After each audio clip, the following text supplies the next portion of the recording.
हरियाणा विधानसभा चुनाव के नतीजे सामने आए तो सारे एग्जिट पोल और एक्सपर्ट्स के आकलन फेल हो गए। बीजेपी बहुमत से भी आगे बढ़ गई और 48 सीटों के साथ अब वो सरकार बनाने जा रही है। इसके पीछे कई फैक्टर रहे, लेकिन इसमें जो अहम फैक्टर था वो राष्ट्रीय स्वयंसेवक संघ का सुपर एक्टिव होना। हमने प्रांत स्तर के कई अधिकारियों से बात की।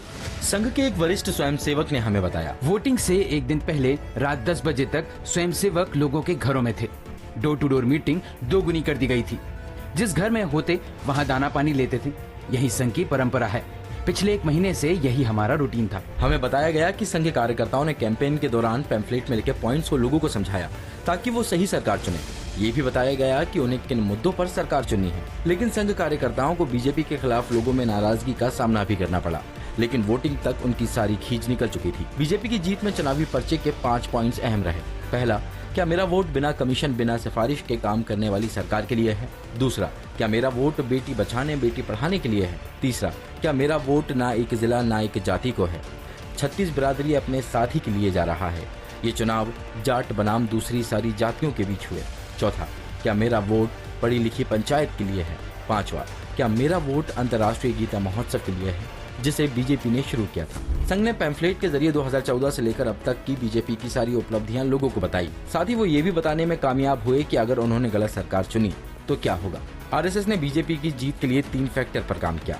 पहला था डोर टू डोर कैंपेनिंग। संघ लगातार चौपाल बैठक कर रहा था। संघ से जुड़े कार्यकर्ता बताते हैं, हमें सरकार बनानी थी। हमारे पास प्लान बी भी तैयार था, लेकिन हमने अपने पहले प्लान ए पर दम लगाकर काम किया।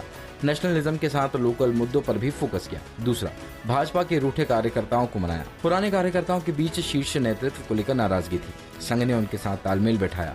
आखिरी 8 दिनों में उन्हें प्रचार में शामिल करना फायदेमंद रहा। तीसरा, असली सीएम नायब सिंह सैनी, खट्टर नहीं। खट्टर की सुपर सीएम इमेज को लोगों के दिमाग से निकाला गया। लोगों को बताया गया कि नायब ही मुखिया है। इतना ही नहीं, पोस्टर से खट्टर को हटाया भी गया। जीत के बाद संघ की भूमिका पर संघ के एक वरिष्ठ कार्यकर्ता ने हमें बताया, हमारा काम सरकार बनवाना था। आगे बीजेपी को काम करना है। इस बार टिकट बंटवारे से लेकर चुनावी मुद्दे तय करने तक संघ की सुनी गई। हम सरकार को सुझाव देंगे, पर सरकार चलाने में दखलंदाजी नहीं होगी। आखिर में उन मुद्दों पर नजर डालते हैं जिन्हें लेकर संघ 1 महीने से एक्टिव था। संघ ने जनाधार वाले नेताओं को तवज्जो दी। कांग्रेस और जेजेपी से 10 नेता बीजेपी में शामिल हुए थे जिनके पास जनाधार था। उन्हें टिकट दी गई। संघ के सुझाव पर जेजेपी के करीब 4 नेता बीजेपी से जुड़े। तालमेल। संघ ने पुराने और नए नेताओं के बीच तालमेल बैठाने का काम किया।